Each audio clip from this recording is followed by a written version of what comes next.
You are listening to the Mother of All Talk Shows podcast with George Galloway. And this is London, but coming to you, of course, all over the world, thanks to the wonders of the internet and SputnikNews.com. We're also on FM in the United States of America, 105.5 are the magic numbers there, and on AM, coast to coast, across the United States. But this is a radio show with pictures, and hundreds of thousands of you, 500,000 of you, were watching as well as listening. Who knows how many are merely listening? 500,000 of you are watching. And here's how you can do that. You can watch on my Facebook page, George Galloway Official, or on my YouTube page, ditto, George Galloway Official. Now, if you're on my YouTube channel, click subscribe and wait. In order to find out when we're live, change your notification priority in the top right to all. Only then will you be notified of new videos and live streams. But if you don't want to go on my Facebook and my YouTube, well, you can do the same thing on RT's Facebook pages and RT's YouTube pages. You can also watch on Twitter and even a new innovation on Instagram, as more and more people extraordinarily are. Now, where to begin? Let's begin in the United States. I've followed Donald Trump's tweets for a long time, and they are frequently unhinged, green ink, capital letter. But this week, when he called for people to liberate one city after another, one state after another, in his own country, of which he's the president, I thought that it was quite likely that I'd hear the flap of white coats as they came to take him away. I sense from watching his daily press conferences that he is rapidly losing touch with reality.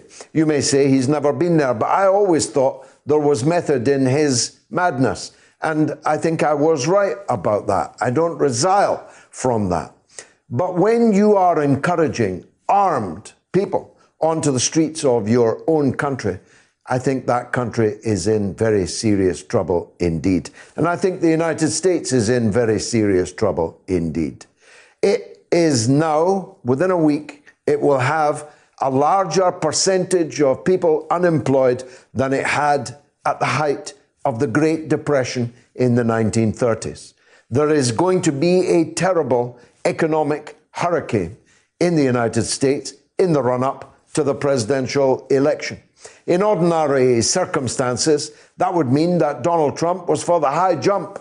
That would mean he actually needn't even bother turning up in November for the presidential election.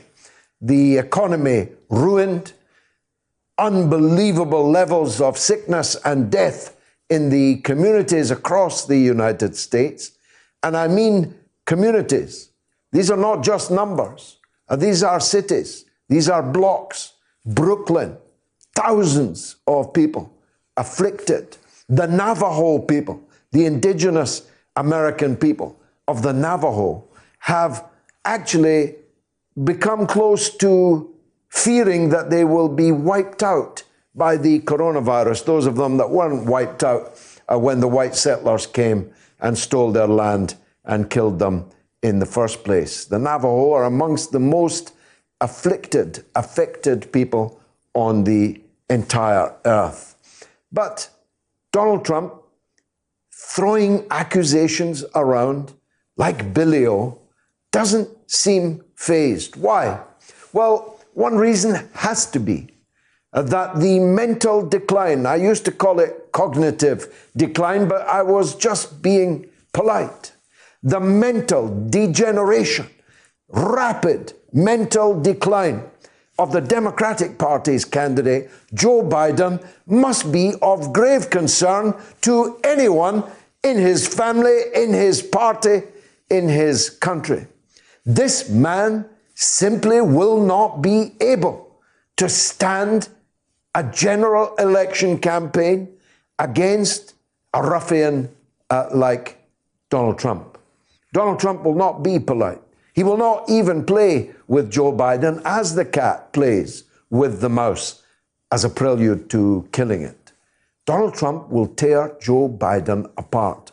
And therefore, we have the likelihood, in my opinion, I haven't seen the bookmakers' odds lately, but the likelihood of a man who has lost almost all connection to reality, with his finger on the nuclear button in the United States for another 4.5 years.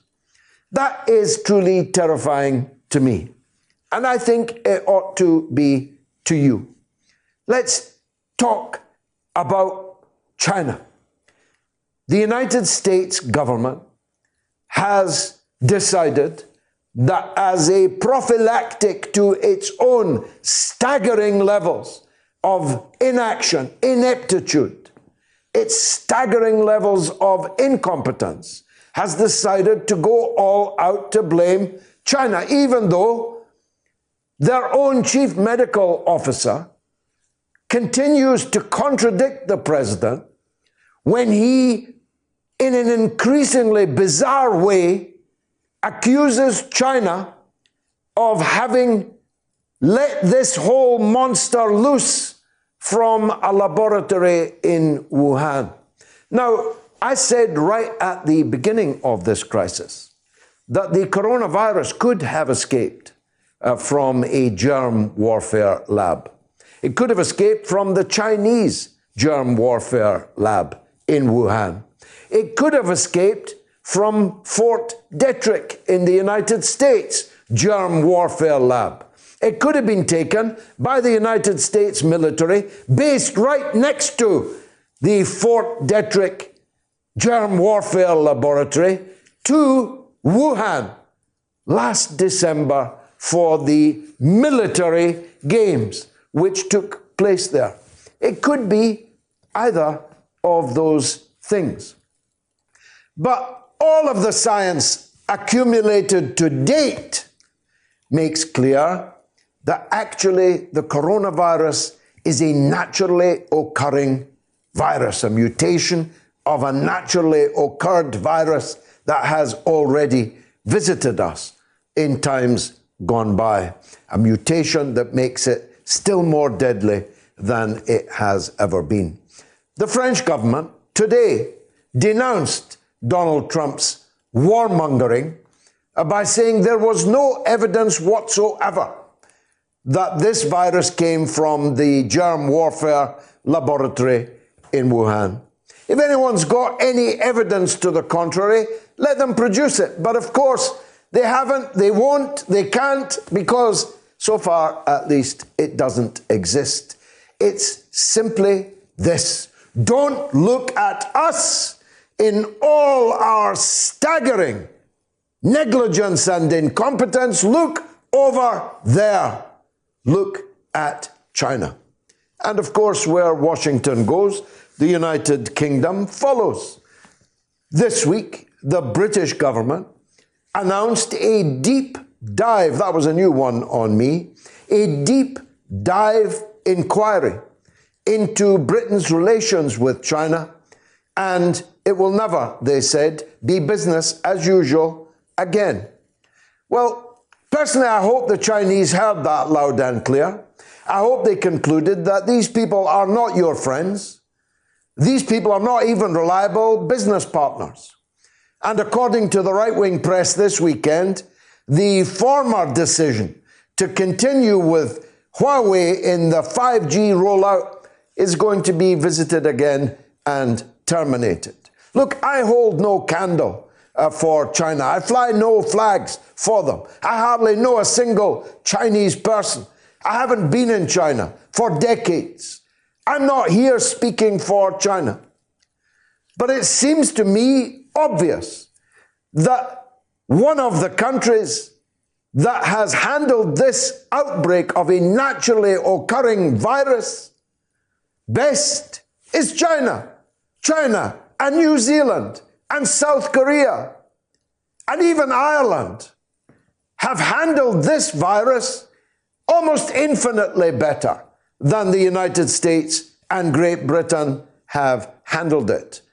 And therefore, I conclude that the British and American governments, in order to try and divert attention from their own failures, their own criminal negligence, a point to which I shall return, are seeking to get up and running a scare campaign, a hate campaign against China. And I hope that China draws the lesson from this. As a matter of fact, be careful what you wish for, because if the Chinese withdrew their investments from the United States and Britain, if the Chinese sold the treasury bonds that they hold for the United States, if the Chinese dumped the dollar, well, we'd all go under pretty damn quick. So be careful what you wish for. That's all I'm saying. But today's Sunday Times and today's Sky News reportage of this crisis makes another thing abundantly clear, and that is that Boris Johnson has lost the confidence of Rupert Murdoch, and that is a dangerous place for any politician to be. There's all-out war now against Boris Johnson by his erstwhile closest allies, and it's not hard to see that the man that Rupert has anointed to take Boris Johnson's place is little Michael Gove, who is, well, how shall I put it, pretty close. His lips sucking on the posterior of Rupert Murdoch, and for a very long time. How do I know this? I follow the public prints and the pronouncements of politicians and senior media people very closely. When I hear Robert Peston of ITV claim that he's gobsmacked to find how incompetent Boris Johnson has turned out to be, I say, well, he's the very man that you did so much to put into office. And if you're gobsmacked now, it's because you've been encouraged to be gobsmacked for an ulterior purpose, an ulterior motive. When I see the journalists who did so much to elect Boris Johnson's government now turning on him with venom, he's missed. Skipped is the word they use, not missed. He didn't miss 5 Cobra meetings. That's the underground Cabinet Office Briefing Room A. Sounds more impressive if you say Cobra. The Cobra meetings, where the British state's inner sanctum meets to handle emergencies, were not missed by Boris Johnson, but skipped by Boris Johnson 5 times. It's abundantly clear from the reportage, particularly in the Sunday Times today, that the government knew that 500,000 people in Britain were likely to die from the coronavirus and did absolutely nothing about it. They did nothing about buying the personal protection equipment, our frontline services, and then our secondary services, like bus drivers and tube staffs and so on, would have the necessary PPE. They did nothing to secure the number of ventilators that we would need. They did nothing for months, it's now clear, to prepare a response to an emergency which they themselves had concluded during a drill for this in 2016 would quickly overwhelm the National Health Service.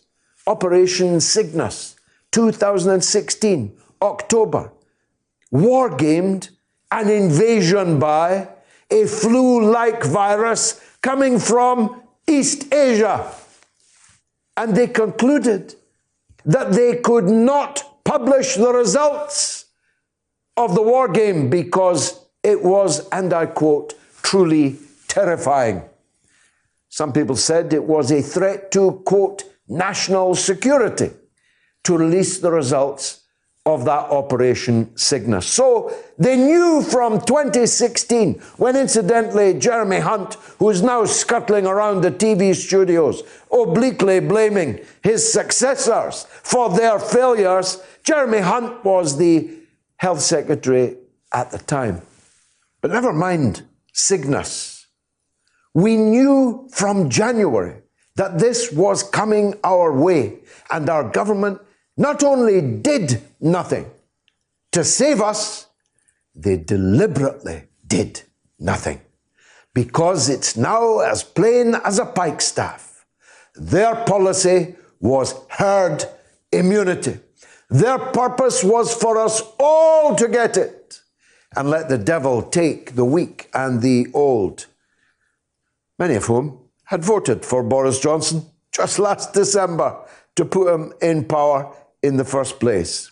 It's quite clear that the death toll in Britain is going to be the highest in all of Europe.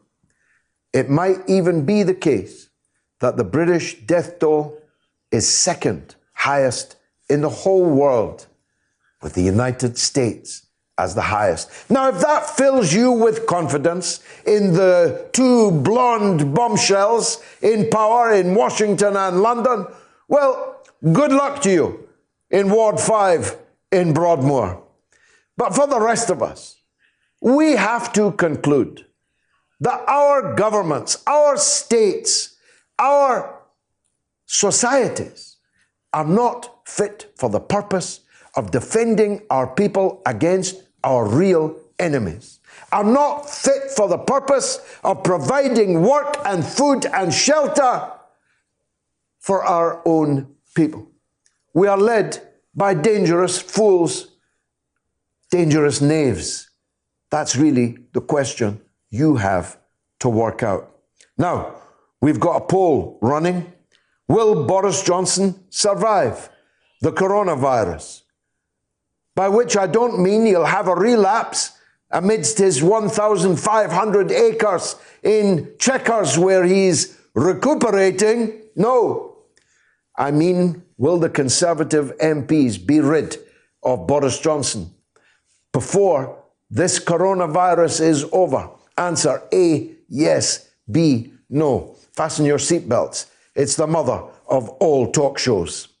Now, it's a close run thing, but the United States is definitely in the deepest trouble over the coronavirus, not just because it has vastly the largest number of cases, by a very considerable distance, the worst rate of death from the coronavirus, but its political structures are not just creaking at the seams, they are actually falling apart.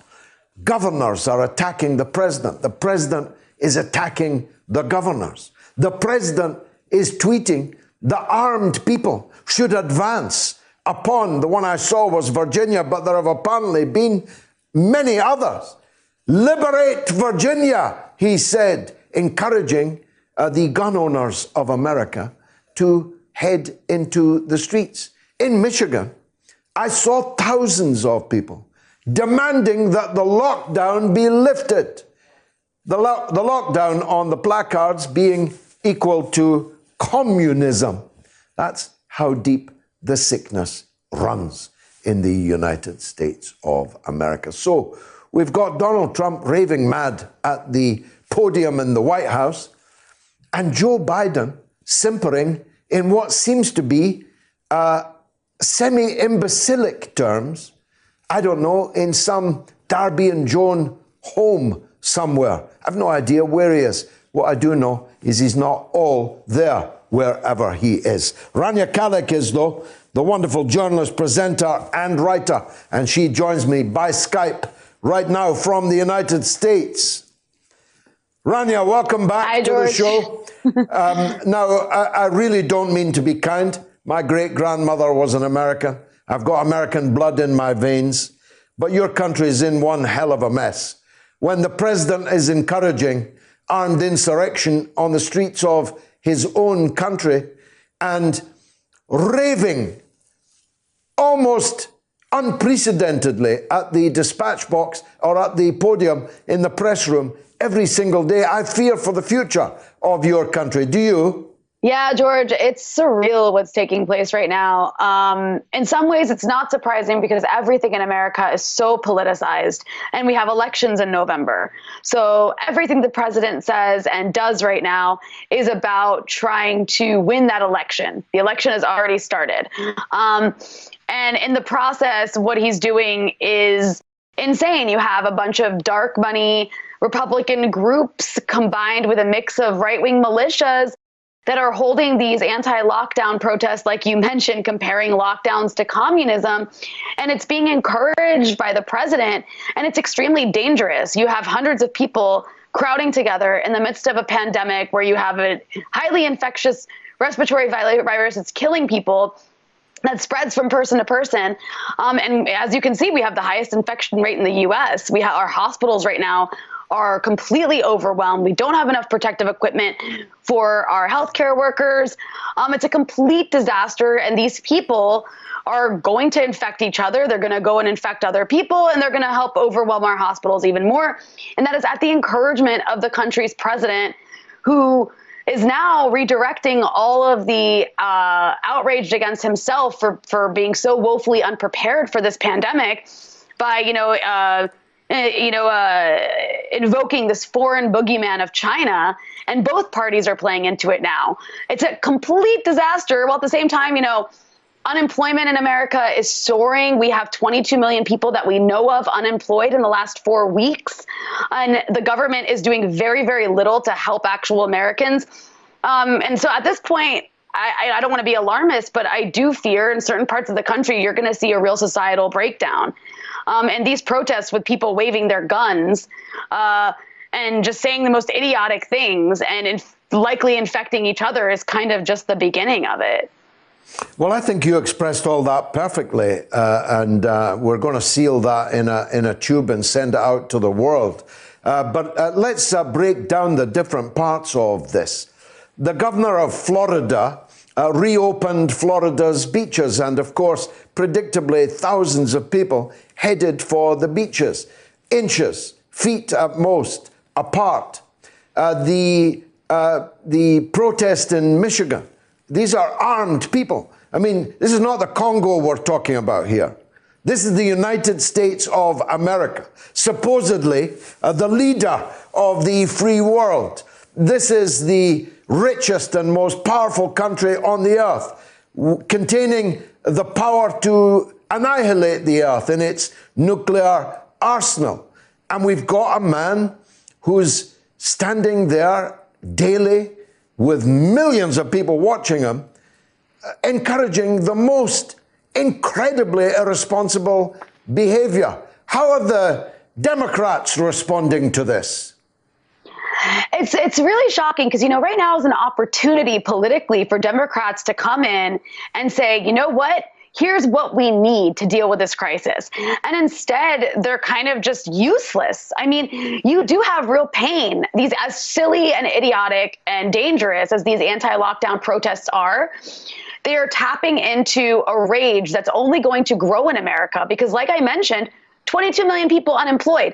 Every other wealthy country in the world is doing something to prevent complete and total economic collapse and the failure of all their businesses by taking over the payroll responsibilities. So people aren't unemployed and can still afford groceries by giving people checks every month. What is the U.S. doing? It's giving people $1,200 checks over the course of 4 months. Many people haven't even been able to access that money. It hasn't frozen rents or mortgages. It's pitiful. The richest country in the world isn't taking care of its own people. So you're going to see a lot of rage and legitimate grievances by people who do need to put a roof over their head and feed their families. And so that's why I say it's an opportunity for Democrats to come in and say, you know what? This is a time when we need universal health care. This is a time when we should be taking over the payroll like we see in a lot of European countries of small businesses and keeping them afloat and keeping money in people's pockets. And instead, what we see from Democrats is really pathetic ideas like they want to subsidize private health insurance for people right now. That's a Democratic idea. It's pathetic. It's absolutely pathetic. And it's not going to speak to the grievances that people have. And what that means is that they're ceding the ground to the right to come in with all these insane conspiracy theories and say, you know what, go protest the lockdown. That's the issue. The issue is the lockdown, not the fact that your government and the elites in this country aren't taking care of you and are giving corporate bailouts to all these massive companies that don't even pay taxes. I mean, it's just utterly shocking. And what you do have too is, a couple, like last week, Nancy Pelosi, the leader of the Democrats in Congress, did like a little funny interview where she was sitting in front of her refrigerators, her two massive refrigerators. Gigantic, they were the biggest freezers I've ever seen. Luxury refrigerators, bragging about all the chocolate she has in her freezer. I mean, this is a 100-millionaire leader of the Democratic Party, and this is all she has to offer. It was a Marie Antoinette moment, wasn't it? It really was. And I think at the end of the day, this is going to be really devastating politically for the Democrats. And I think you're going to see Republicans win out as a result. Like, I think we're looking at a situation where we're likely going to have a second term of Donald Trump. And that's a disaster. But who can you blame? Who can the Democrats blame? They had an opportunity and they're squandering it by giving us Joe Biden, a corporate hack who can't even form a coherent sentence, who's completely uninspiring, as the option against Donald Trump. I mean, we're just, in this country, we're headed for disaster. It's a scary moment. Yeah, of course, your societal breakdown and the mass poverty and unemployment of your own people, disastrous, tragic, though that is a matter for you. What is more worrying for the world is that whereas before the Democrats hated Russia and the Republicans hated China, now both of them hate China.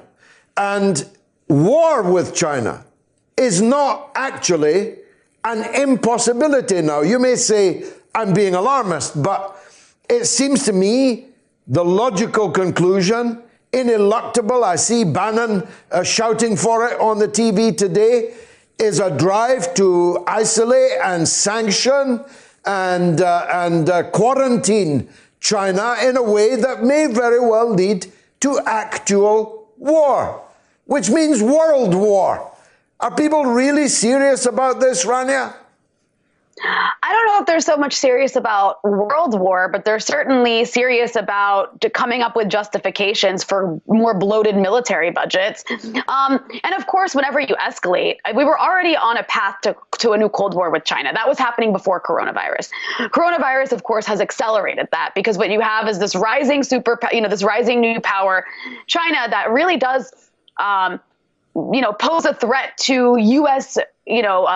Dominance over the whole globe as it's had for the last 20 or so years. And so that, scares American elites. So we've already been on that path.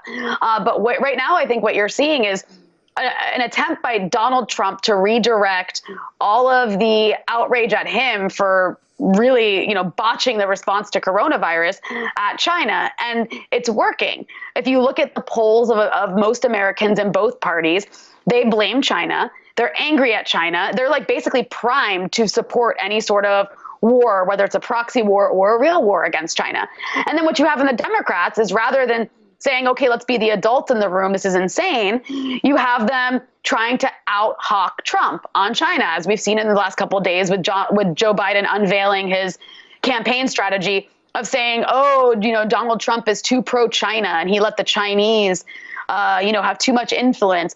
And so it's very dangerous, of course, like you mentioned, for the world, and internally in the U.S. It's, at the end of the day, this is like a completely racist narrative that's actually impacting Asian Americans across the U.S. We've seen hate crimes against Asian Americans go up. And for any of us who remember the feelings after 9/11 and in the lead up to the Iraq War and in the years after, the whole war on terror, you feel something really familiar here. It's like the new, the war on terror has shifted to war on China. All the talking points have shifted to China as a part of the axis of evil. And the big evil Chinese, yellow peril menace is like the new big bad Muslims. And so if you see that, the kind of toll that's had on the world the last 20 years, you can imagine how much more devastating it will be to have this accelerated escalation between the U.S. and China going forward. Yeah, because China will fight back, of course. I made the point earlier, Right. Be careful what you wish for. If China decided to drop the dollar, move to the euro, or abandon reserve currencies altogether, if China decided to dump the US debt that it owns, the treasury bonds and so on, your 22 million unemployed would pale into insignificance to the economic crash that you would have then. And if they did so, the danger of a hot war would, of course, exponentially increase. Right. And I mean, yeah, that's a good point to make, because in the past, I mean, with the targets of American imperialism being countries like Afghanistan or Iraq, these were very weak countries that didn't have the resources or capabilities to fight back. China's not a weak country. It's a growing power that has a very powerful economy and that's able to really handle its own. So the U.S. isn't picking a fight with someone who can't fight back. They're picking a fight with a powerful country, which makes it all the more dangerous. But I think also what you're going to see with all this is everything you just mentioned. The U.S., in a way, the U.S. is so dependent on China economically that there's only so much the U.S. can do without severe consequences. So I think, what you're also going to see is, because of the coronavirus and this accelerating Cold War, and we've already seen it partly with the trade war, is you're going to see it really not only impact the American economy, but impact the standard of living in America. I think that this has really accelerated what was already taking place, which was the decline of U.S. empire. And you're seeing that play out internally as well. So it's like, in this case, a war with China isn't going to be America coming out on top and just crushing its enemy. But how that plays out in the rest of the world, too, it could lead to a lot of proxy wars as well. We don't know. But it's definitely a dangerous escalation. The rhetoric in America is extremely dangerous, and no one's speaking out against it. And just to, if you want to measure the decline, when I first became politically conscious, it was in a general election between President Jack Kennedy and also President Richard Nixon. And now the dichotomy is Joe Biden and Donald Trump. Just think about that. All of us need to just think about that. Rania Khalek, as always, thank you very much indeed for joining us on the mother of all talk shows. Fantastic picture that Rania painted there. Now, Dakota says, time for the headmaster at the MOATS University, the only bloke who's got the most formidable knowledge that I know. Parliament needs to have him back now more than ever. Thank you, Dakota. Samson says, China is to blame for allowing those wet markets to carry on, knowing the risks after SARS and H1N1. If they can lock down a city, they can lock down those markets. They're farmers' markets, Samson, right?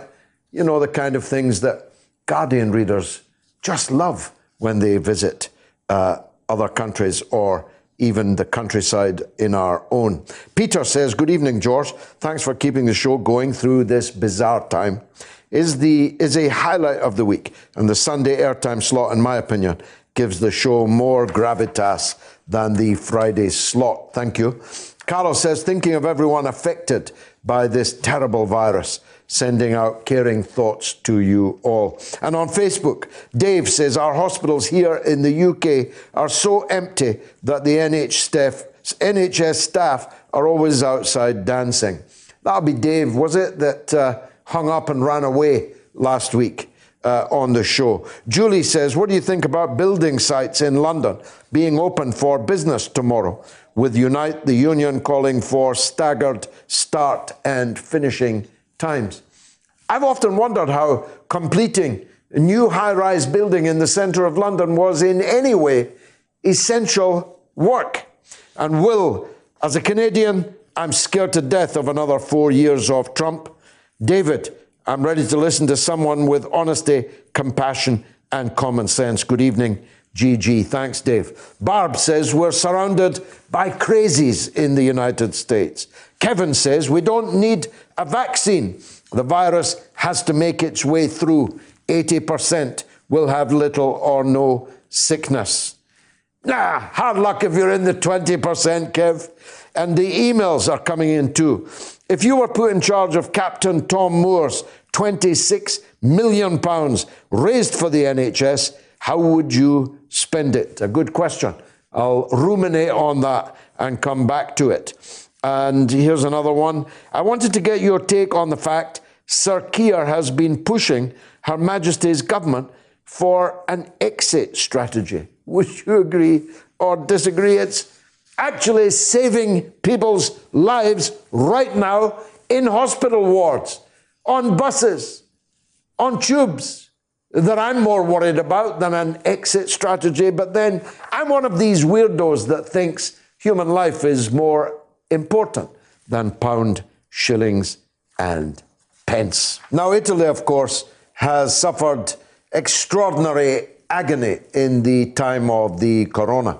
The death toll in Italy remains the highest in Europe, though it is rapidly being overtaken by our own here in Britain. It's often said that Italy is 2 weeks ahead of Britain on the curve. One man who's been writing about the situation there is Nicholas Farrell. He's a journalist and an author based in Italy, and he's been good enough to join us by Skype this evening. Nicholas, thank you very much indeed for joining us. First of all, give us an update, will you, on what the current situation in the country is? Well, what is it? 120,000 people infected and, 16,000 dead, I think. And so it's we're a bit ahead of the British. Well, only a very bit, Nicholas. Not quite much. In fact, the key question. Yeah, I'm sorry, I was just going to say, given the Italians are too civilized to put their old mother in a care home, most old people in Italy are living with their families. We, on the other hand, have massive numbers of people in care homes, and we've now discovered, belatedly, that they are riven with the coronavirus. So actually, if you add the British hospital dead to the care home dead and the at-home dead, we're already ahead of Italy, surely. How do we know how many people have got the damn virus? That's the trouble. Well, I reckon I've had it, for example. Really? Yeah, I reckon I had it in January. Well, the answer to your question about Germany is surely this, that the German health service is better than the Italian and better than the British. That the Germans... I think No, go on. But I think that... I'm not so sure about that, really. I think what they did, yeah, maybe you're right, but I think what they did, which nobody else really did, was they did lots and lots of testing right from the start, so they could then find out who had the virus and were able to isolate them. Yeah, but that's what that's been really slack on testing. That's what the WHO told everyone to do in January. Testing. The leader of the WHO said. But the rest of us didn't do it. The Germans did it. New Zealand has done it with such spectacular effect that I think that no one has died in New Zealand. They locked down immediately. They tested a staggering number, something like 1,500 people per million. They did a staggering number of tests. Then they isolated the people that were positive and tracked their contacts. And thus, by some miracle, they've been spared. Why didn't our governments do that? Well, that's a very good question. But I mean, partly because they just do not have the ability to do that. They do not have the tests for a start, but not just that. They don't have the laboratories available to process all that huge number of tests. That's the problem. It's a logistical thing too, in terms of the lack of laboratories. Not just lack of tests, but lack of laboratories. I mean, you know, and only a country like Germany, had the ability to do that, because its health system is regional. Germany or South Korea or New Zealand. It's come to something, Nicholas, hasn't it? When Britain and Italy, respectively the 6th and 7th richest economy in the world, is unable to do such a basic thing, when a much predicted, often heralded pandemic virus heads their way. Yeah, I know. Well, okay, but I mean, I don't think anyone's come out of this smelling of roses, have they? No single country, really. Well, you would argue the Far East countries have. No, I'm arguing unarguably that New Zealand has the best record in the entire world. Okay, well, you know about New Zealand, I don't, but I mean, I'll take your word for it. I mean, but the thing is, I mean, everybody's talked about that this was going to happen sooner or later. No, such a pandemic as this, and yet, of course, nobody really prepared for it. Except, I mean, okay, New Zealand is a smaller country, isn't it? So, I mean, the other thing is that, well, I don't know quite. I mean, sorry, I'm not aware of the New Zealand example. You've obviously heard it and I haven't, but I mean, I know about the Far East, but there you see, you're talking about a different approach to the freedom of the individual, for example. Let's go to that. The implication of what you're saying is that places like Singapore, South Korea, China did what they did because of the political systems that they have. Though I think South Korea's political system's pretty similar to Italy's and Britain's, is it not? Well, depends how you define these things. I mean, a lot of people are having a go at Orban's Hungary now because the virus has given him an excuse to become a dictator. But the fact is that in Italy, the government is ruling by decree, not by parliamentary vote, and nobody raises an eyebrow. So, you know, there's a lot of bullshit talked about who is a dictator and who isn't. But I suspect that in the Far East, there is a different attitude to the individual and liberty compared to the West, especially the British Anglo-Saxon West, the British and American Anglo-Saxon West. And, for example, I think they think the rights of the community are stronger than the rights of the individual. And so, therefore, it's far easier to introduce such lockdowns, you know, really stringently and mass test people quickly and all that stuff. And then if they're, you know, and lock them away if they're positive. Well, I think that's an important philosophical question that you have raised. I don't think I don't think the evidence fits your dichotomy. I think your dichotomy is a somewhat false one. And I gave two of the reasons why New Zealand and South Korea are not remotely communist or socialist or collectivist societies. But let me ask you, Nicholas, how has it impacted the political scene in Italy? You make the point the government is ruling by decree. No one's raising an eyebrow. That's happened in Italy before, of course. But the point is, are they doing a good job or not? Is the government being strengthened by the job that it's doing or weakened? Well, it's very difficult to say, but the polls, such as they are, reveal that the premier, who of course is not even an MP or anything, an elected MP, is brought in as a compromise candidate in 2018.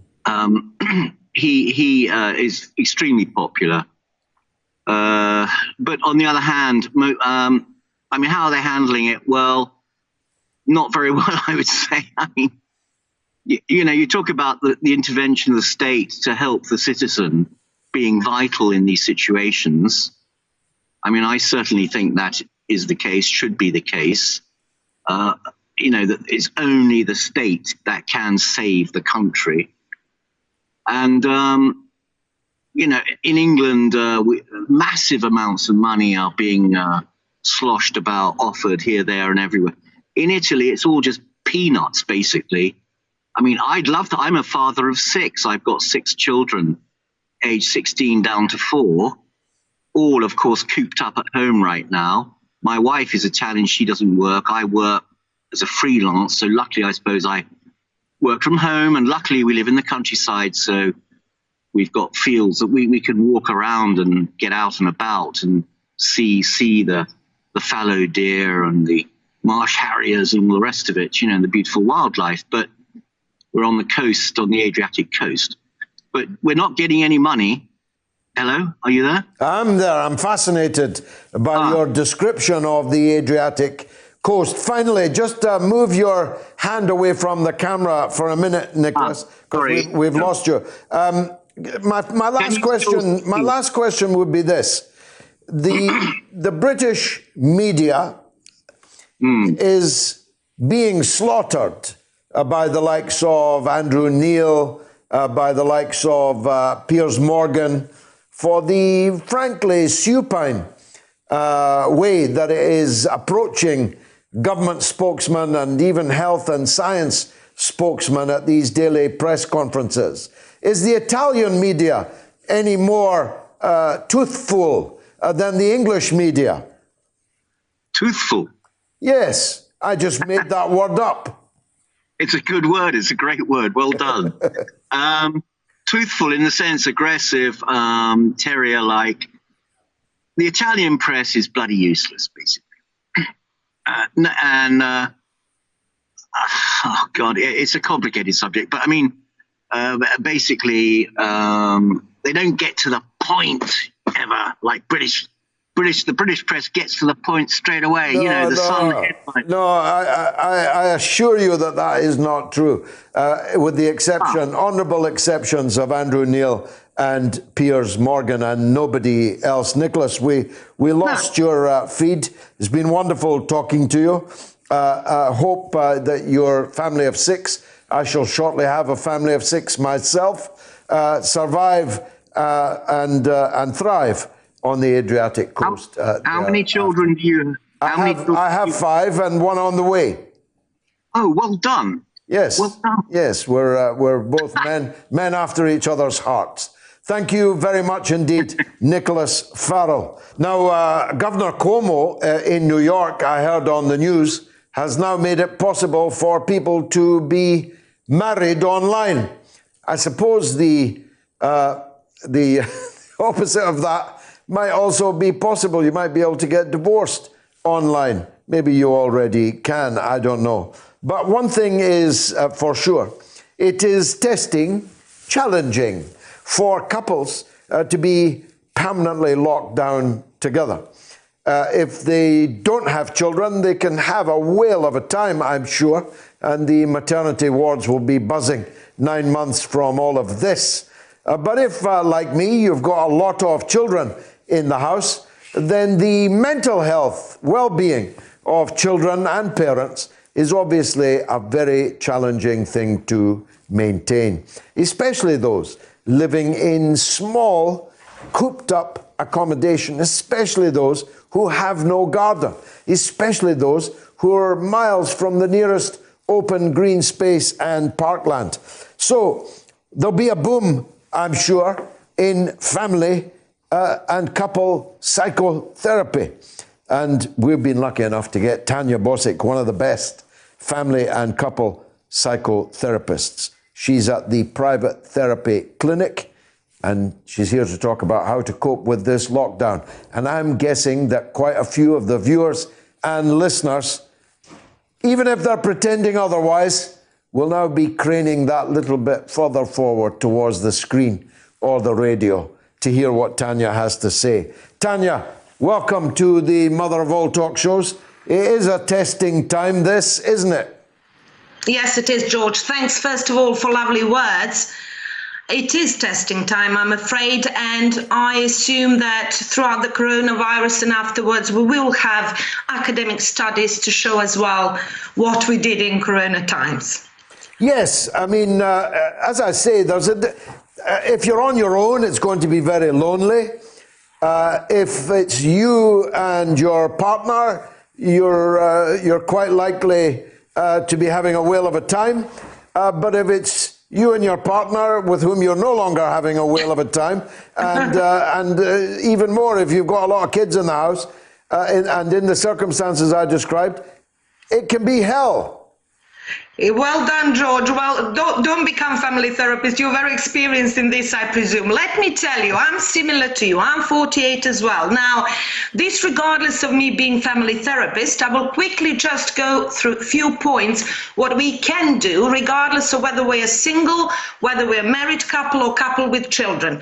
First of all, just few pointers, George.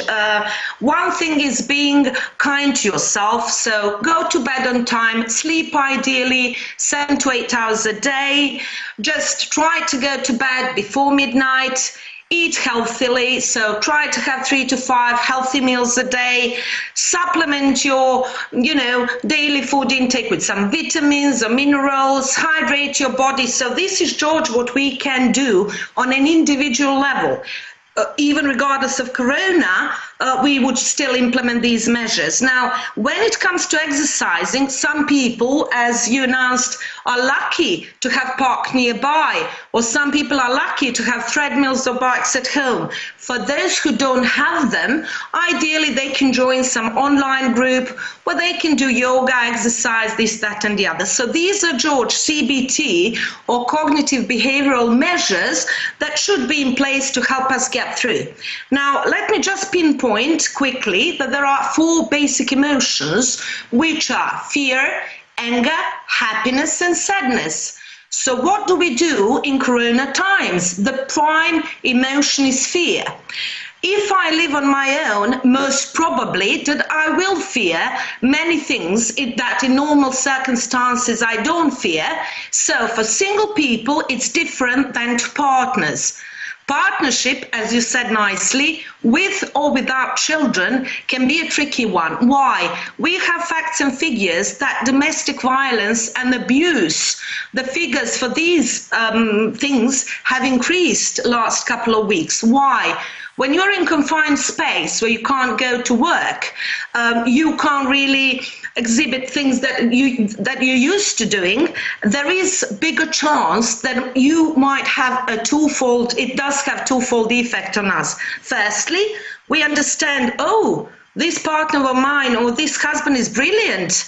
Maybe I didn't notice that before because I was busy going to work doing different things. So that's the positive thing. And I'm noticing that you, same as PTC Clinic, as our CEO, Dr. Becky Spellman, we are positive. And we say, in corona times, there might be positive things. However, George, on the negative side, many couples that did have relationship that wasn't the best, and they were triangulating or avoiding issues by putting them under the carpet, like going to work, doing different activities. These things are now going to escalate. And that is the reason why we have more cases of family abuse, family violence, and this is very difficult. Now, if we have children, I have them too, and I did like your introduction. Like in my personal circumstance, I'm happy because, when you have teenagers or older children, they don't tend to sit at home. So again, on the positive side, family dynamics might be nice because we get to see more of our children, we get to socialize more. However, with families with small children, toddlers or babies, it can be more stress. So if you ask me what are the numbers, we still don't know. But for some families, it's going to be better. For some families, it's going to be worse. So it's very, very important to follow on these family dynamics. So what do you think is going to be busier a year from now? The maternity wards or the divorce courts? Well, I'm very optimistic personally. I would love to see more maternity wards. However, there are some figures, like in China, for example, that the number of divorce cases are increasing. So if you ask me personally, I would like the positive end of the spectrum, like my colleagues from PTC. We are positive. We think along these lines. But I'm afraid, George, the future is not that beautiful because many people will lose jobs. Many people have already lost jobs. So the daily functioning is now being jeopardized. So if you ask me, we will see the figures released obviously after COVID is finished, but I'm sad to say that there might be more divorce cases. Yeah, and suffering. I mean, we were talking about the US earlier. 22 million people are now unemployed in the United States. Getting on for, within a week it will be, greater than the percentage of unemployment in the Great Depression in the 1930s. It's quite likely, because when America sneezes, the rest of the world catches cold, as they say, that the mass unemployment will return, not just in this country, but to other European countries and other countries across the world. And it's hard to be happy and well adjusted when you've lost your job and you're poor, isn't it, Tanya? It's very difficult, George. I am proud to be British, but I originally come from Serbia. So I've been through it 20 years ago when we had the war. So you're talking to someone who's been for 5 months in a nuclear shelter. So I may be the right person to speak to because it is going to be difficult. Now, normally us British didn't have major depressions and we somehow coped. But I very much fear that even in this climate of today, it's going to be difficult because many jobs are being tested, George, and we are now getting to see whether people can work online. Many will lose jobs. What an impact on mental health will that have? What I like about Corona and basic emotional fear is that it knows no boundaries. So whether you're black or white, religious, non-religious, Labour Party, whatever party, never mind. So emotions-wise, we are the same, but economy-wise, we are not. What we expect psychotherapists that we will be dealing with, George, is the increased amount of people having these existential issues of being able to pay for mortgage, pay for food, and therefore we expect the bigger amount of people suffering anxiety features, depressive features, because fear on its own is just a basic emotion that is with us and we should embrace it. However, it can go up, so we get more anxious, we get panic attacks. If fear goes to that extent that it's overwhelming, we start getting phobias. So these things you're discussing are just real life issues. Many people will lose jobs, and therefore that might have an impact on their mental health overall. How do you deal with your children's questions? It depends what age they are, of course, but for example, I have a 5-year-old son. My 3-year-old daughter is not yet asking these questions, but my 5-year-old asks me every day because, of course, I have to tell him when we're out running, playing football for exercise, stay away from people, and I have to shout loudly if he's about to break those rules and so on. My 5-year-old is actually afraid of dying. He hasn't said it to me, but he has to his mother, that he doesn't want to die, he wants to live, and so on. How do you deal with what should you say to your children about the fear issue? Well done, George. Good question. Now, let me tell you, family therapy and psychotherapy in general says communication should be direct and open. It's up to children to raise the issues. So if your child doesn't raise the issue, just gloss over it, polish over it, and don't bring it up. If, however, some children, so I can now assess that your child that asked that question means that your family is very open and very direct. So if your child did ask this question, we can only, using appropriate vocabulary for their age range, for example, yours is 5, mine are 14 and 19, so obviously I will adjust my vocabulary, but fear of death is a regular fear that does, live with us. However, George, we should really explain what we as mum and dad think about it and let them choose what their behavior is going to be. Why am I saying this? I'm 48. My mum and dad never feared death because they were medical workers.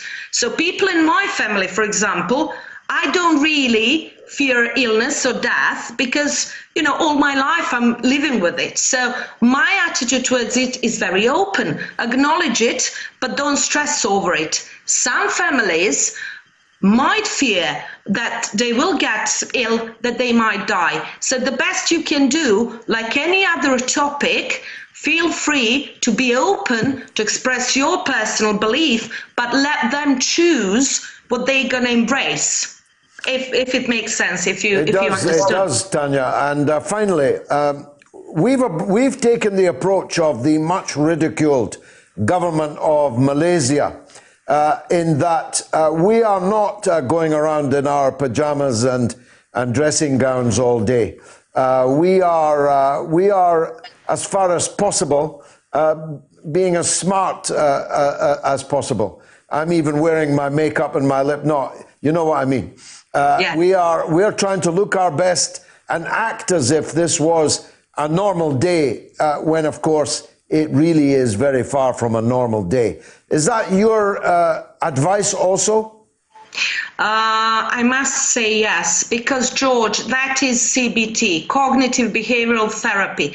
That means if you're in difficulty, you're not going to deepen that fear or whatever you're feeling. You're going to refocus, reframe. You're going to think about something positive. So that is a CBT. When clients come, George, it's here and now. Okay? So I'm stressed about my marriage. I think it's going down the drains. What am I going to do? I'm going to refocus, think about something positive. So I must say that it might sound ridiculous, but as psychologists, psychotherapists, we try to find positive even in negative times, if it makes sense. So no, I can't go to work. I'm working from home, but yes, I'm going to put makeup. Well, I'm now talking to you. I have my hair done and makeup. So, you know, I'm pretending like I'm at work.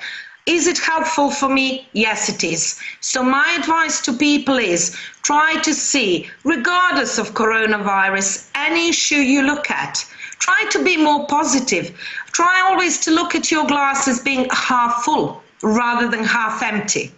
If it makes sense. But then don't go as well to cuckoo land, because yes, there are facts and figures where we see that currently 16,000 people have died, that we do have 120,000 people being confirmed positive for corona. So, you know, just finding the right balance, George, in all of this. That's, you know. As always, Tanja Bozic of the let me get your clinic correct. Private Therapy Clinic, PTC. Thank you very much indeed for joining us. Now, the poll is closed. Will Boris Johnson survive? A, yes, 60%. B, no, 40%. 2,282 people voted. The second poll, on which you can now vote. Who do you think will win the 2020 US elections? A, Donald Trump. B, Joe Biden. You can vote now on my Twitter feed. My old friend Philza from Ireland says, I'm sure you're aware of how wonderfully the Irish government dealt with coronavirus when it hit the world. From your platform, I would take the opportunity to praise the Republic of Ireland. And Michael says, New Zealand is coming out of its summer. Cases will increase as the Northern Hemisphere decrease. It's pneumonic virus that likes the colder weather, as many viruses do. That's why we have epidemics of influenza in the winter.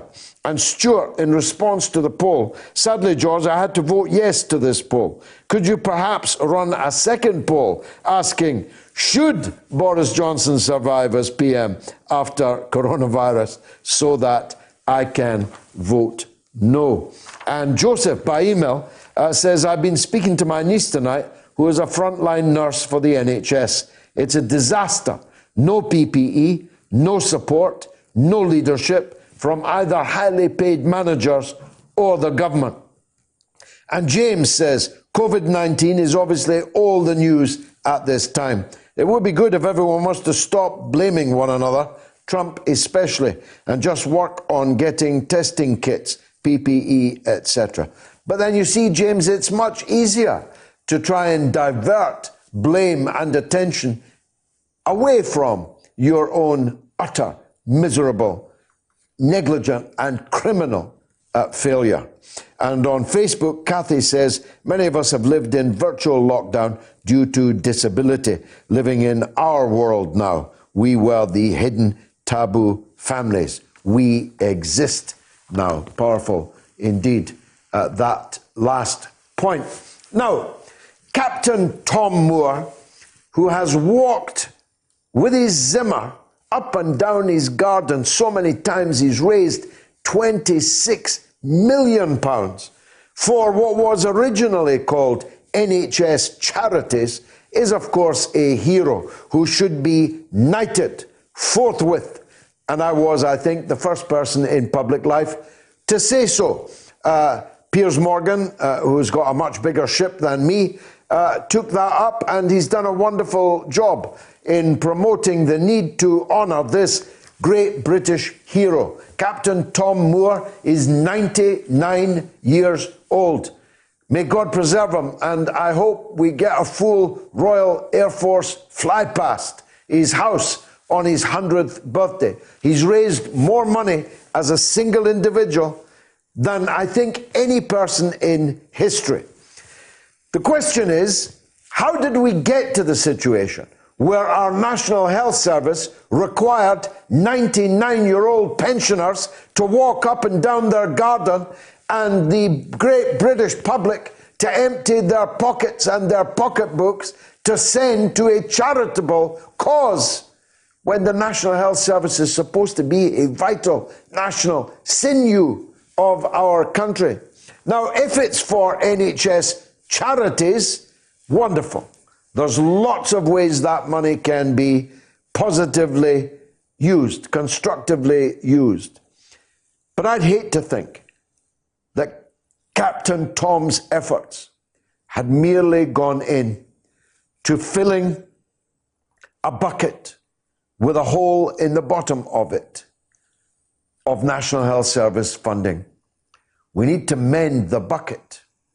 We need to properly fund the NHS. We need to properly tax the richest people and corporations active and profiting here on our island. We need to look again at whether we should be spending hundreds of billions of pounds on Trident missiles and other weapons of war rather than on the basics of keeping our people safe, healthy, and alive. I salute you, Captain Tom Moore. I may have been the first in the land to do so. I think you're a national hero. But I think the people who so reduced us to requiring you to make such efforts to have a proper health service are not heroes, but villains. Well, we've got MOATS medic, Dr. Ranjit Brar, a physician, a surgeon, and an all-round sage, not just on medical matters, but on Chinese matters. His wife is Chinese. He has a close association with China. And so I'm going to ask him, first up, Dr. Ranjit, thank you for joining us. What do you make of what seems to be a fairly dramatic turn to blaming China? Is this pure diversion, or is there something in the charge that China is lying, that it lied in the beginning and that it's still lying now? Thanks, George. Pleasure to be back with you on the show. I think this this turn is, if you like, turn back to the original narrative. We know when this virus first emerged that Trump, that Johnson, that the UK government and the US government in particular were very keen to throw accusations around China. Initially, labeling it a repressive society, a communist society, obviously, a society that didn't share information. In fact, their own medical schools, look at Harvard Medical School, look at the key medical schools in the United States. If you look at what their virology departments were saying, they were saying at that time that it was remarkable that within 2 weeks of encountering an unknown disease, the coronavirus infection, that they had recognized it as a new illness, a discrete illness, that they had taken samples, genetically analyzed it, and found its genetic code and shared that with the world. That's a remarkable achievement. And that was the assessment of US medical virologists and academics, which totally undermines the current narrative and the narrative that they had at that time. Now, initially, there was a blow-by-blow account in the media of the rising numbers of cases in China. But as China brought it under control, then instead of gloating over the extent of the disease in China, it became suspicion that we weren't seeing the real picture. It's quite clear that we are seeing the real picture, that China has got this disease under control because of the measures that it took. And the World Health Organization has been very clear. They sent a delegation along with Europeans and Americans to verify and assess the response to this coronavirus as early as late January and early February. And that report has been released together with all the recommendations, George, that we're still not taking. And to me, as this is unfolding, and we know in the UK now there have been 120,000 confirmed test positive cases, there'll be many more cases, 16,000 deaths. During the last week, many days, there were close to 1,000 deaths in hospitals alone, and probably as many as 2,000 if you add on to that deaths in care homes and deaths in the community. And we won't know those true figures for some time. So as this has unfolded, as day by day we've had promises of more ventilators, promises of more capacity, promises of sufficient PPE, and it hasn't happened, there's rising anger.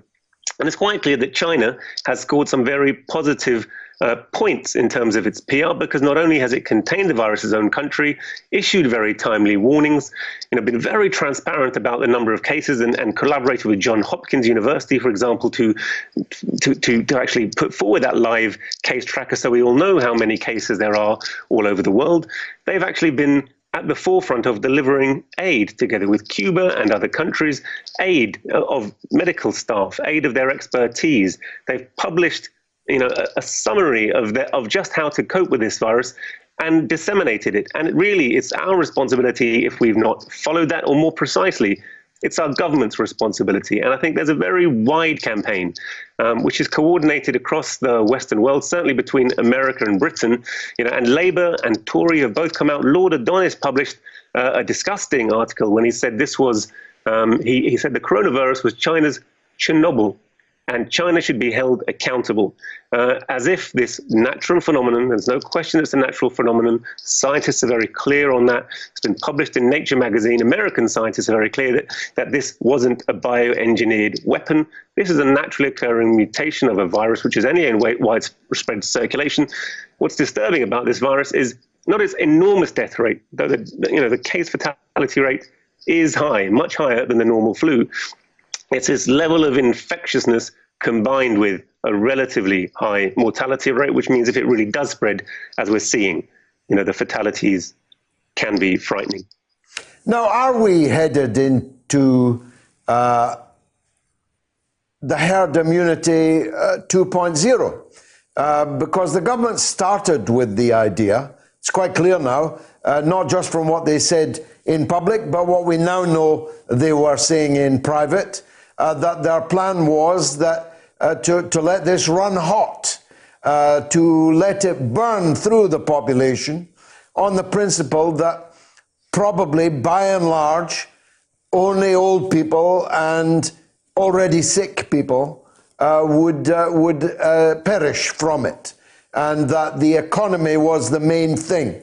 The pound, shillings and pence trumped the idea of your grandmother, your mother, your father dying prematurely. Are we back there again?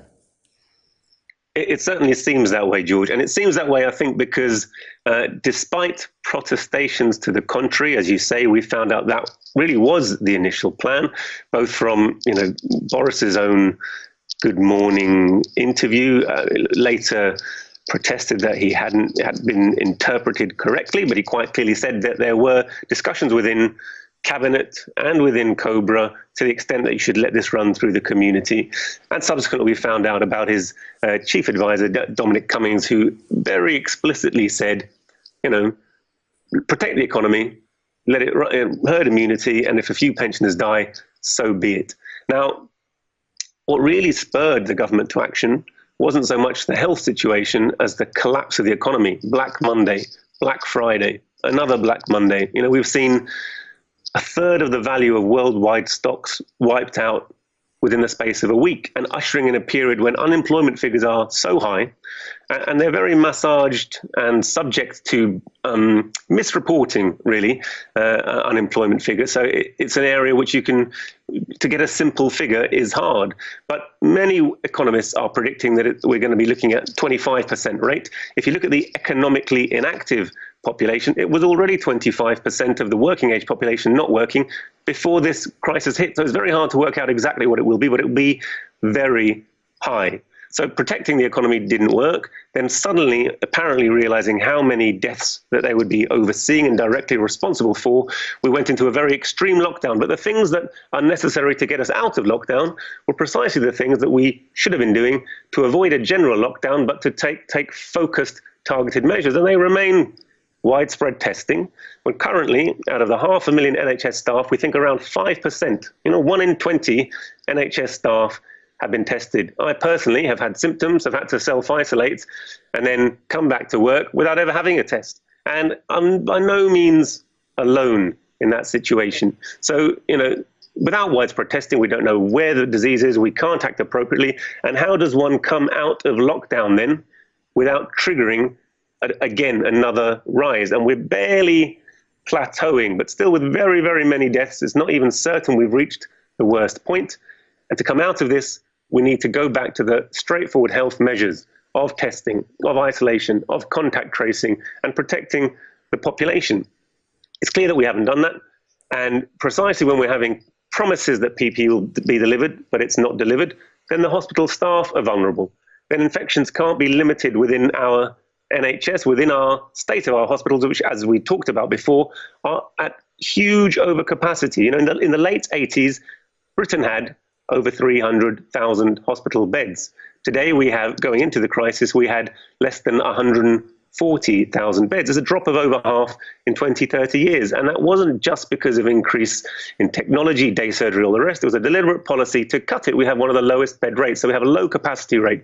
We have 6 ITU beds per 100,000 of the population. The way we've expanded those ventilators from the 4,000 we normally have up getting towards 10,000 is mainly by decommissioning everything that we do in theatres and using those theatre ventilators, which are not really designed for long-term ventilation of ITU patients, but we're using them. And very slowly we're having, in dribs and drabs, a few come here and there, allegedly some going to the Nightingale Hospital, but really the entire effort to deal with coronavirus has been marked by failure after failure, reassurance after reassurance, upon which very little has been delivered.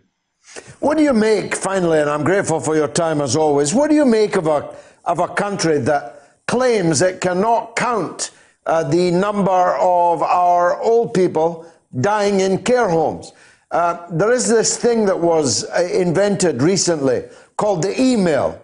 Why can't the Department of Health email every care home in the country and tell them they want an email every morning telling us how many people died of coronavirus in the care home last night?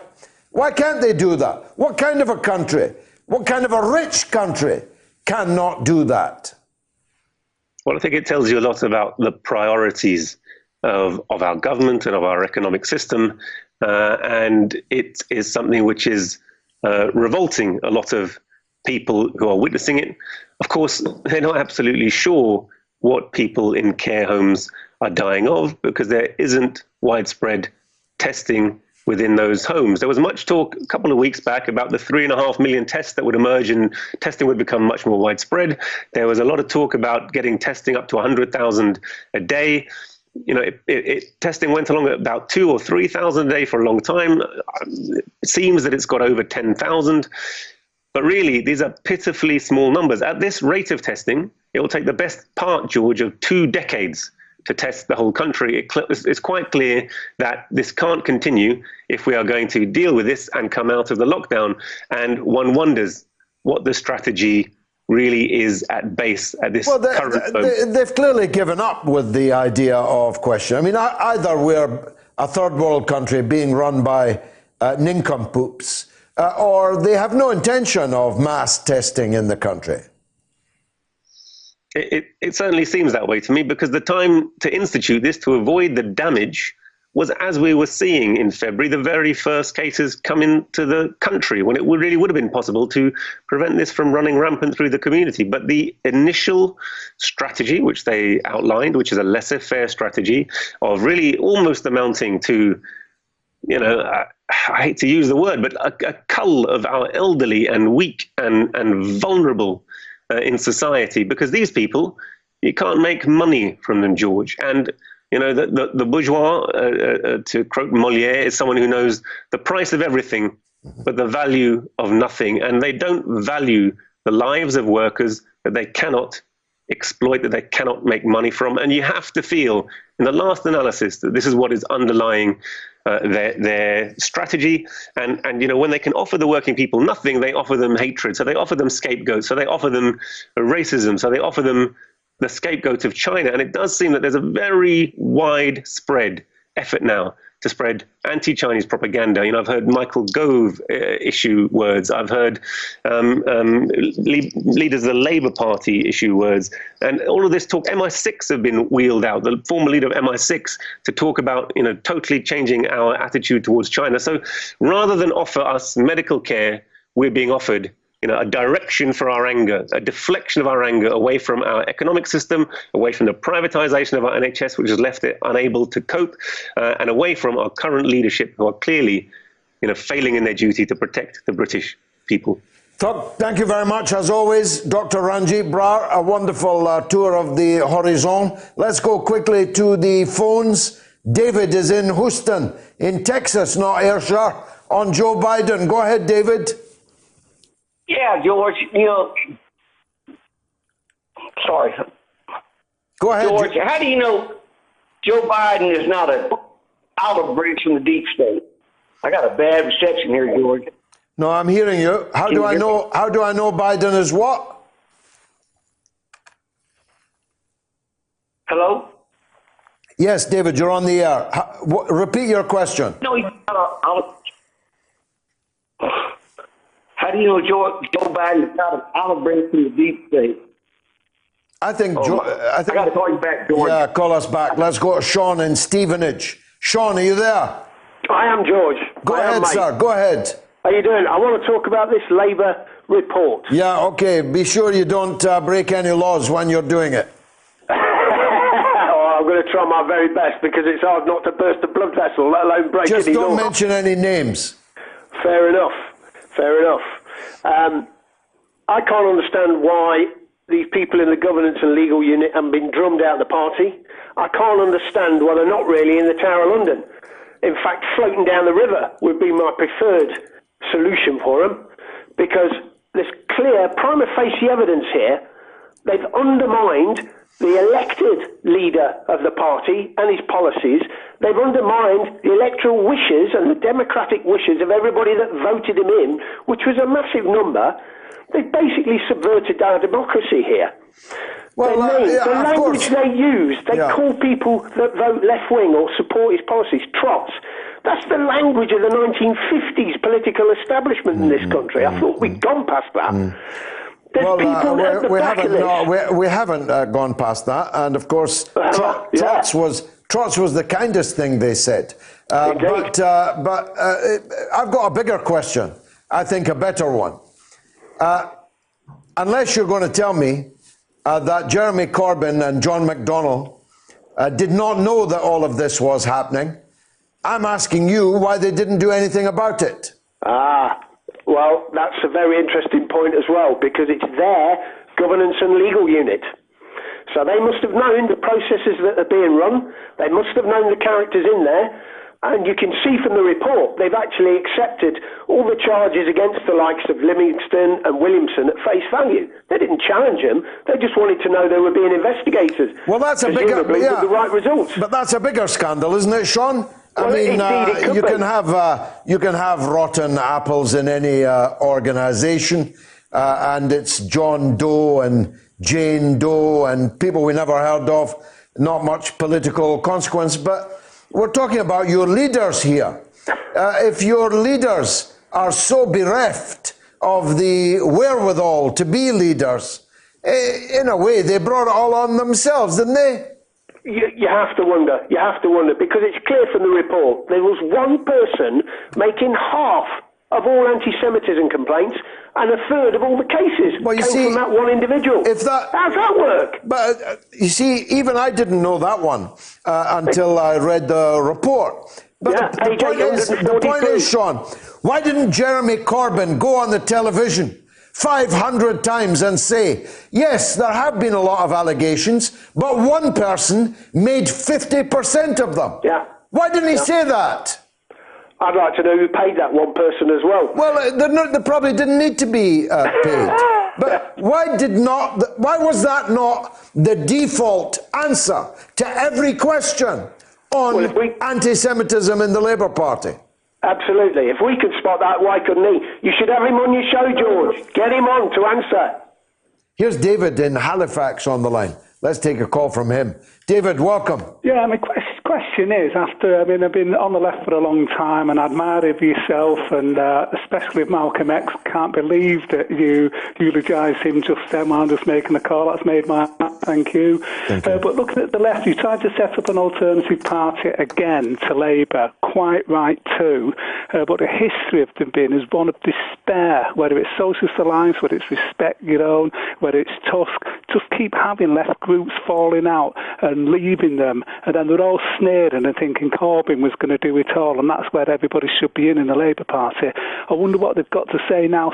Starmer, so soon elected now to lead Labour, whether they're ashamed of themselves now for undermining the previous projects, and whether you think after all this, when things settle down, whether the left have learned any lessons from setting up independent parties, then splitting, and whether they will put their egos to one side and stick together and give to today's working class a party they need, well to the left of Labour. Well, thank you, David. I take a self-denying ordinance on these matters on this platform. Not for any legal reasons. I'd be perfectly legally entitled, but out of courtesy to the platforms that we are performing on, and the people in Sputnik and RT who are making this broadcast possible, out of respect to them, I don't proselytize for my own political party or goals here on this platform. However, I will tomorrow night at 8 o'clock, tomorrow night at 8 p.m. On my Facebook page, and for members of my political party by Zoom, by direct means through the Zoom process, I will be talking about the collapse of the Corbyn project. And I do think that everybody who's interested in left-wing politics should tune into that. Whether you support me, like me, whether you loved Corbyn or didn't, whether you're glad or sad that the project has collapsed, I think you should tune in at least tomorrow night at 8 o'clock on my Facebook page. George Galloway Official, and the subject of the talk will be the collapse of the Corbyn project. I know Corbyn better than the great majority of people. I've known him longer than almost anyone else. I understand his politics and why they failed, I think, better than anyone else. And I invite you to see if I'm right about that tomorrow night. David, thanks for the call. Craig is in Glasgow. Let's hear from him. Go ahead, Craig. Oh, good evening to you, George. I hope you're keeping safe in this uncertain time. So far so good. Thank you, Craig. I was sort of calling about about 8 o'clock, well, just after that, you had a fellow from London who was on about the Scottish government's response to it. Yes. And I think, I would agree with your point that it's been equally as bad as the UK's response, but I think it's potentially been worse because, from our point of view, we've had a government who has spent years pointing the finger at everybody else but themselves for the reason that we find ourselves,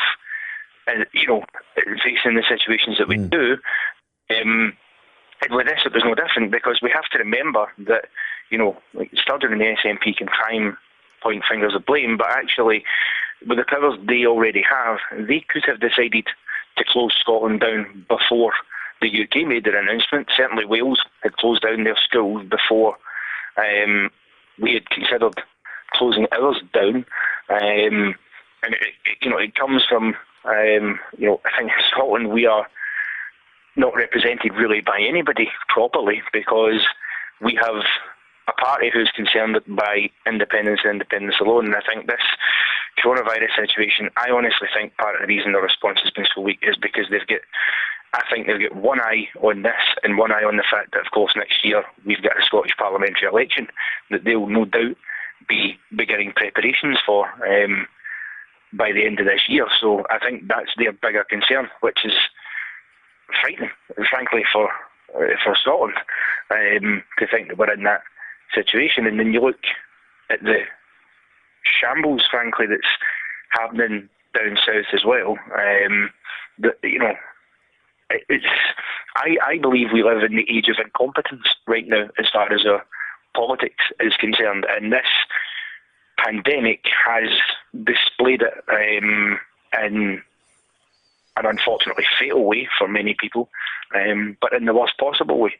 But also, for me, it's not just the politicians. We don't have in this country, or certainly in Britain as a whole, any real mainstream media outlet that is truly unbiased, which means the information people get, I don't think, is accurate the vast majority of the time. For accurate information, you need to, I think, look at stations or programmes like yourself and other sort of fringe media, if you will. We don't see ourselves as fringe media, but I take your point, and I think I know what you meant by that. One of the reasons why we have an audience every week of between 500,000 and 1.1 million, the highest one that we have had, is precisely because the BBC and Sky and ITV are not to be trusted, and nobody does trust them. Sometimes people watch them. They can't have the mother of all talk shows every night. Sometimes they watch them and fall for it. But the critical mass is developing in this country, which says that our country is deeply dysfunctional, that it is run by people who are not fit to run it. And it is reported on. The people who are running it inadequately, incompetently, negligently, are not being reported on, held to account by, analysed by either the opposition. In Scotland's case, where's the Scottish Labour Party? And in the Westminster case, where is Keir Starmer? Or by the so-called Fourth Estate. The journalists and broadcasters have performed, if anything, even more miserably than the politicians that they are supposed to be holding to account. Thanks, Craig. I couldn't have put it more eloquently than you. I won't try. Guy is in Stoke-on-Trent. Let's hear from him. Go ahead, Guy. Yeah, good evening, George. George, New Zealand, I've got family in New Zealand. Yeah. Last time I checked, they'd had 9 fatalities. Now, I can't be any more accurate. My IT system's all gone down, but 48 hours ago, they'd lost 9 lives. For the last 3 weeks, every person flying into New Zealand is compulsory taken into quarantine for 14 nights. There's no debate. You are taken into quarantine. The government there have commandeered hotels and suitable accommodation, and they're put in there, and they're kept there, and they're monitored. Their PM, Jacinda, I think that's how you pronounce it, is proving highly popular. She's done very well, hasn't she? The feedback we get is that yeah, she's tough, but they like her. And also another thing she's done is she's cut all the government salaries by 20%. Including her own, yeah. Including her own, yeah. And can I just say, the country we ought to be looking at and trying to analyse is the German response. Now, they've got a population of 83 million. Yeah, so more people than us, a European country like us. Same kind of population densities as us.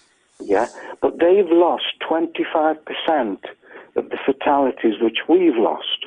Now, I'm not a doctor, but I would have thought the two main factors are, one, that they can test in the region of 500,000 people per week, and two, they are resourced in the rate of 5 times greater than we are per capita. So for every one ventilator we've got, they've got 5, and that's not over the country, that's per 100,000 people. Remarkable, Guy. Thanks for that great call. The hour is running, though. Rashid is in California. Let's hear from him. Rashid, welcome. Thank you, George. And just following up with what other commentators have said about the similarities between the recently leaked report about the Labour Party's machinations by unelected members of the Labour Party, basically intending to destroy Jeremy Corbyn, and what we've seen in the United States, where not only 2016, but now 2020, people within the Democratic Party went out of their way to derail Bernie Sanders' efforts. What we see here is really actually very good news for people on both sides of the Atlantic, because these elements are finally being exposed, rather than being whispered by people in rumor and strange discussions. It's now in the open, just as the Chilcot report once and for all showed that Tony Blair was deceitful, possibly, and could be described by some people as a warmonger. Now we have evidence that people within the parties that we put all our energy and all our thoughts and prayers with are simply being derailed by individuals who have different agendas. And we understand that that's not just limited to the Democratic Party, the Republican Party, the Labour Party, the Conservative Party, the Liberal Dems. Wherever you go in the Western world and you have political parties, these problems appear over and over again. And it's about time we had the courage, since I'm in Long Beach, so close to Mexico, that we have the cojones to finally cross that line and address these questions in a civil, honest, and open manner where we all can get to a better, more respectable place. Fantastic call. Stay safe in California, Rashid. Thank you. Here is Yvonne in Austria. Let's hear from her. Go ahead, Yvonne. Hi, George. Hello. How are you? Nice to hear from you again. I love that accent, that Austrian accent. When I listen to that, I wanted to read to you something. Now, I've after losing the whole, actually the top of the leak here. It's from WikiLeaks, and it's I've lost the top of it to tell you what exactly. It was a conference that went on in France, and it's messages that have been. Cables, it's from the cables that have been written to the various countries that were taking part in this conference. It's about the biowarfare. And there's a message in here to the French to say, the U.S. believes participants would benefit from hearing about your experience assisting China in setting up a biosafety level 4 BSL-4 laboratory at the Wuhan Institute for Virology from the export control and tangible technology transfer perspectives. And so it's an email from the U.S. giving France a talking point to tell the people at this bio discussion, to tell them about how they helped set up the Wuhan Institute of Virology. Yeah, it's a joint operation. And they're not going to be able to wash their hands on that. When China finally answers, these insults and slanders. They're not going to be able to avoid that. Interesting, Yvonne. Thanks for that. One last call from Jerry in Crystal Palace. Just because he's in Crystal Palace, I couldn't resist it. Go ahead, Jerry. Hello. Yes. Oh, hi there. How are you? I'm good. You're on the air, sir. Okay, thank you. Just a brief, quick question. I would like to know your opinion on the Brexit situation. How do you make a business and trade agreement with the world in this situation? Well, we've already Brexited. We'll be leaving, I think, at the end of the year, either with a deal with the European Union, which even more desperately needs a deal than we do, given the current state of things both here and there. We must leave. We voted to leave. Parliament has passed a deal that we leave, and so we must, don't you think, Jerry?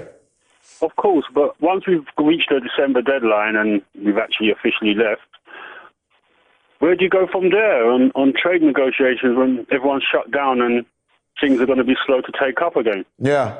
Well, I'm in favour of a deal, but if we don't get one, I'm in favour of trading with everybody on World Trade Organization terms.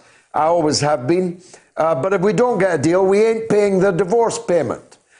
You can't be denied a divorce and still be expected to pay. You can't be in the situation where they expect us to fork out £40 billion when we badly need that money here to rebuild our country, rebuild our economy once we have left. Unfortunately, Jerry, the hour has defeated us and can talk no longer. It's been marvellous for me. Next week, we're going to deal with the ragged-trousered philanthropist, so make sure you've read it. By next Sunday, we'll have an expert on and we'll have a proper discussion about it. Come back next week, same time, same place.